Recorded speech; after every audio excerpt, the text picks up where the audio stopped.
네, 오후장을 녹여줄 달달한 10분 전략 챙겨보는 시간이죠. 이 시간 MTNW 이달의 어드바이저와 함께하겠습니다. 위원님 안녕하세요. 네, 안녕하세요. 네, 반갑습니다. 위원님, 그래도 오늘 국내 증시 반등에 나서주고 있는 모습입니다. 하지만 최근에는 변동성이 상당히 크기 때문에 장 막판까지 저희가 정신을 바짝 차려야 될 것 같은데요. 오후장 전략 든든하게 챙겨보도록 하겠습니다. 자, 그럼 오늘의 달달한 포인트부터 확인하고 오시죠. 네, 오늘의 달달한 포인트는 바로 되살아난 은행 위기 망령입니다. 네, 무디스가 미국의 중소형 은행주들의 그 신용 등급을 강등하고 대형 은행까지도 번질 수가 있다라는 우려감이 지금 번지고 있습니다. 다시 한번 올 초에 그 은행발 리스크가 떠오르는 구간인데요. 어떻게 극복을 해야 되는지 위원님께서 도와주시죠. 네, 저는 뉴욕 증시 상황부터 점검하고 넘어가도록 하겠습니다. 자, 그동안 국채금리와 데칼코마니처럼 반대로 움직이던 주가지수가 어제는 국채금리와 동반 하락하는 모습이었죠. 이는 인플레이션 완화와 같은 긍정적 요인보다는 부정적 요인에 의해서 채권 시장과 주식 시장이 같은 방향으로 움직였다라고 볼 수가 있습니다. 자, 이탈리아가 은행들에 대해서 순이익의 40%를 횡재세로 거두기로 발표를 하면서 유럽 은행주들이 흔들리기 시작했고요.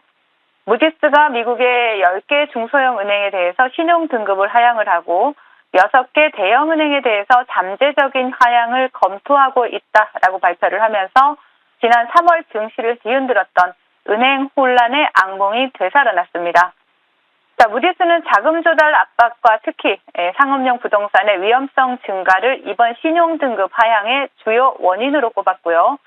자, 월가에서는 지역은행의 신용등급은 매우 중요한 사항이고 신뢰 축소는 시장 정서에 큰 타격을 줄 것이다 라고 우려의 목소리를 냈습니다. 그러나 그 필라델피아 연방은행의 패트릭 하커 총재가 9월 중순까지 놀라운 새로운 데이터가 없다라면 인내심을 갖고 금리를 안정적으로 유지할 시점이다 라고 믿는다라면서 비둘기적인 발언을 내놓았고요. 또 소화해내기가 쉽지 않을 것 같았던 재무부의 3년물 국채 입찰이 성공적으로 마무리가 되면서 분위기는 반전되기 시작했습니다. 자, 경제 지표들 또한 낙관적으로 발표가 되면서 증시 반등의 힘을 보탰는데요. 미국의 도매 재고가 전달 대비 마이너스 0.5%로 시장 컨센서스를 하회를 했고요. 전미 자영업자 연맹 NFIB가 발표한 7월 소기업 낙관 지수를 보시면요. 91.9로 나타나면서 시장 컨센서스를 상회를 했습니다. 2022년 11월 이후 가장 높은 수치를 기록한 것이죠. 자, 은행주들이 흔들리면서 장중 한때 4% 이하까지 떨어졌던 10년물 국채 금리는 낙폭을 축소하면서 마감을 했고요. 뉴욕 3대 지수 또한 오후장 들어서 꾸준히 낙폭을 만회하면서 마감하는 모습을 나타냈습니다. 자, 국내 지수 상황 살펴보겠습니다. 전일 유럽과 미국 시장에서 불거진 은행권 불안에도 불구하고 국내 지수는 오래간만에 돌아온 외국인들의 강력한 매수세에 힘입어서 좋은 흐름을 나타내고 있습니다. 자, 코스피 보시면요. 기관의 매수가 들어오고 있고요.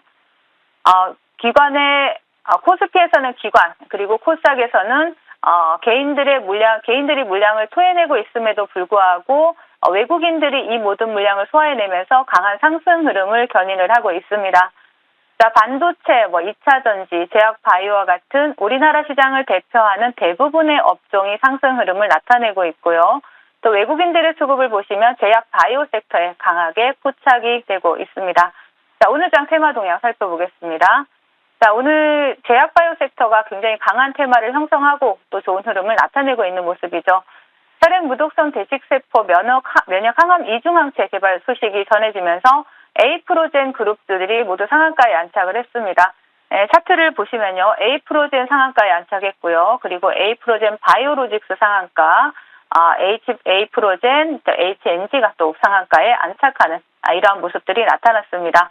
그리고 비만 치료제 섹터 보시면요. 인벤티지 랩이 상한가를 터치하고 상한가 부근에서 지금 살짝 윗골이 다는 모습 나타나고 있고요. 그 뒤를 따라서 펩트론, 라파스가 강세 흐름을 나타내고 있습니다. 자, 치매 관련 섹터 보시면요. 동아 ST와 또 나이백이 강세 흐름을 나타내고 있고요. 코로나 관련주도 볼 수가 있습니다. 랩지노믹스, 현대, 바이오와 같은 제약 바이오 섹터가 전반적으로 테마를 형성하고 강한 상승 흐름을 나타내고 있습니다. 그 외에 또 보신다면 스마트홈 관련주를 보실 수가 있는데요. 코맥스와 코콤이 또 상승 흐름 나타내고 있고요. 로봇 관련주에서는 오늘은 MI큐브 솔루션 신규 상장주가 상한가를 터치하고 윗거리 길게 달리는 모습이 나타나고 있습니다. 자, 초전도체 관련주로 부각되었던 종목 LS전선 아시아 오늘 두 자릿수 상승률 기록하고 있고요. 컨텐츠 관련주인 스튜디오 산타클로스가 강세 흐름을 나타내고 있지만 금일 테마 시장은 제약 바이오 섹터가 장악하고 있는 시장이다라고 볼 수가 있는 상황입니다. 자, 시장 대응 전략 드리도록 하겠습니다. 앞서 시황 부분에서 말씀드렸듯이 무디스가 미국 중소형 은행들에 대한 신용 등급을 하향 조정을 했고요. 또 대형 은행들에 대해서도 경고의 메시지를 보냈죠. 자, 미국의 2분기 가계부채는 고금리 상황에서 모기지 이용이 줄어들면서 100억 달러 증가에 그쳤지만요. 카드빚은 1조 달러를 돌파를 했고요. 카드빚 연체율을 보시면 11년 만에 최고치를 기록을 했습니다. 여기저기서 삐그덕거리는 소리가 들려오고 있음에도 불구하고 시장의 심리는 여전히 강하고요. 자, 그 이유를 보신다면 이미 드러난 위기는 위기가 아니며 또 지난 은행 위기에서 이미 한 번 경험했듯이 정부와 연준이 최악의 상황은 어떻게든 막아낼 것이라는 이러한 믿음 때문입니다. 자, 블랙스완이 터지지 않는 한 시장은 계속해서 이런 강한 심리를 유지할 것이고요. 블랙스완은 말 그대로 누구도 예측할 수 없는 상황입니다. 자, 예측할 수 없는 상황을 걱정하는 것만큼 어리석은 일도 없지만 그렇다고 대책 없는 기대감 또한 경계해야 될 부분입니다. 자, 오늘처럼 지수가 급반등할 때는 일정 부분 현금 확보를 해두는 지혜로운 대처와 또 지수가 조정이 나올 때는 좋은 종목에 대해서 차분히 분할 매수를 할 수 있는 용기 또한 필요한 시점이다라고 마무리해드리겠습니다. 네, 일정 부분은 현금 확보를 하고 그리고 좋은 종목에는 또 매수를 할 수 있는 용기가 필요하다라고 또 달달한 포인트를 세워주셨습니다. 이 포인트를 갖고 우리가 어떤 섹터를 공략해보면 좋을지 달달한 섹터 확인하고 오겠습니다. 네, 오늘의 공략 섹터는요, 바로 제약 바이오주입니다. 네, 최근 2차 전지가 쉬어갈 때 고개를 들었던 쪽이죠. 이제는 비단 성장주가 아니라 또 우리가 실적을 바탕으로 한 실적주로 봐도 좋은 시점이 온 것 같은데요. 어떤 포인트를 체크해보면 좋을까요? 네, 코로나 이후에 오랫동안 소외됐던 섹터가 바로 제약 바이오죠. 이런 제약 바이오 산업의 긍정적인 소식이 조금씩 들려오고 있고요. 7월에 2차 전지 투매에도 지수를 방어해주던 섹터가 바로 제약 바이오 섹터입니다. 개별 기업의 주가 변동은 다소 차이가 있을 수 있겠지만 코덱스 바이오 펀드만 보더라도 최근 아웃퍼폼 흐름이 나타나고 있는 상황이죠. 지난 5월 증권업계에 따르면요, 2차 전지 상승세가 끝나면 저평가 매력이 높아진 바이오로 매수세가 몰릴 것이다라는 이러한 전망이 잇따라 나오고 있는데요. 반등의 근거는 실적이고요. 바이오 관련주의 대장으로 꼽히는 삼성 바이오로직스가 시장 컨센서스를 상회하는 2분기 실적을 기록을 했고요. 기타 대형 제약 바이오 종목들도 잇따라 양호한 실적을 발표하고 있습니다. 업황에 대한 전망이 아무리 좋다 하더라도 수급이 뒷받침되지 않으면 주가는 올라갈 수 없겠죠. 이러한 측면에서 본다라면 최근 국내 자산운용사들의 제약 바이오 관련 상장지수 펀드 출시라든지 이러한 움직임은 제약 바이오 섹터의 수급 개선을 의미한다라고 볼 수 있습니다. 최근에 삼성 액티브 자산운용이 독자 브랜드인 코액트의 1호 상품으로 내놓은 코액트 바이오 헬스케어 액티브를 시작으로 해서 또 이번 달에도 여러 의료기기, 소부장 ETF라든지 이러한 부분들의 출시가 예정되어 있습니다. 따라서 대표 기업들의 호실적 발표로 업황 개선에 신호탄을 쏘아 올렸고요. 또 잇따른 상장지수 펀드 출시로 인해서 양호한 수급, 이러한 부분도 또 뒷받침될 것으로 예상되기 때문에 제약 바이오 섹터에 대해서 관심이 필요한 시점, 지속적으로 필요하다 말씀드리겠습니다. 네, 이제는 실적과 수급도 뒷받침이 되는 제약 바이오. 오늘의 종목이 어떤 종목인지 궁금한데요. 어떤 종목 소개해 주실까요? 네, 바로 나이백이라는 종목입니다. 나이백 같은 경우에는 오늘도 시장에서 좀 부각이 되고 있는 종목인데요. 임플란트 소재 기업이죠. 동사는 생산 능력을 6배 정도 끌어올린 제2공장을 신설을 했습니다. 4년 내에 약 5천억 원 규모로 성장할 중국 내 치과용 볼 이식제 시장에서 중국을 중심으로 전 세계 임플란트 소재 시장 점유율을 확대해 나갈 계획입니다. 그리고 또한 약물 전달 효율 3배 대비 3배 정도 증가하는 이러한 치매 혁신 신약에 대해서 신규 개발을 완료하기도 했습니다. 뇌질환 치료를 하기 위해서는 높은 수준의 약물 전달 비율이 핵심인데요. 지금까지 개발된 대부분의 약물 전달 플랫폼들이 뇌혈액 장벽을 투과하는 투과율이 굉장히 낮습니다. 3, 4% 정도입니다. 그런데 반해서 나이백 동사 같은 경우에는 9%의 높은 투과율을 확인을 하면서 타사 대비 높은 투과율로 인해서 글로벌 제약사들 또한 동사에 주목하고 있다라는 부분, 체크한다라면 충분히 관심을 가질 수 있는 기업이다라고 보여집니다. 차트 보시면서 말씀드리도록 하겠습니다. 자, 동종목 같은 경우에는 아침에 시세를 한번 주고 윗꼬리가 달리는 모습인데요. 충분히 대량의 수급이 들어온 이후에 크게 조정 구간 없이 상승할 수 있는 자리를 만들어가고 있다라고 보여지기 때문에 일단 1차 목표가 24,000원 제시해드리겠고요. 그리고 손절가는 하단에 15,000원 제시해드리도록 하겠습니다. 네, 오늘의 제약바이오 관련주로 나이백을 받아봤습니다. 목표가 24,000원, 손절가 15,000원 설정을 해드리도록 할게요. 그리고 이 시간은 정말 기다려지는데요. 이 시간을 통해서 달달한 수익을 챙겨주고 계시는 종목들 리뷰 받아보도록 하겠습니다.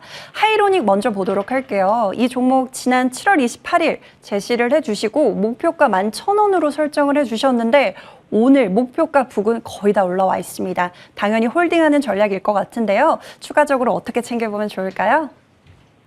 네, 최근에 하이로닉 같은 경우에는 제가 글로벌 피부 미용 의료기기 전문 업체다라고 말씀드렸고 또 2분기에 후실적이 나오면서 성장성 또한 확인했다라는 말씀을 드렸습니다. 앞으로 미용기기 시장 더욱더 확대될 수밖에 없고 그 수요는 증가할 수밖에 없다라고 보여지기 때문에 동종 종목은 추가적인 상승이 충분히 가능한 종목입니다. 차트 보시면서 말씀을 드리겠습니다. 제가 목표가를 상단에 11,000원을 제시해드렸는데요. 지금 1,930원 터치하고 윗골이 달리는 모습이죠. 하지만 일부 수익을 챙기셨던 그대로 홀딩을 하셨던 목표가까지 충분히 돌파할 수 있는 종목인 만큼 목표가까지 수익 챙겨가시라는 전략 드리겠습니다. 네, 하이로닉은 목표가까지 홀딩하면서 수익 챙겨보시길 바라겠습니다. 다음 종목도 볼게요. 다음 종목 SC 엔지니어링 보도록 하겠습니다.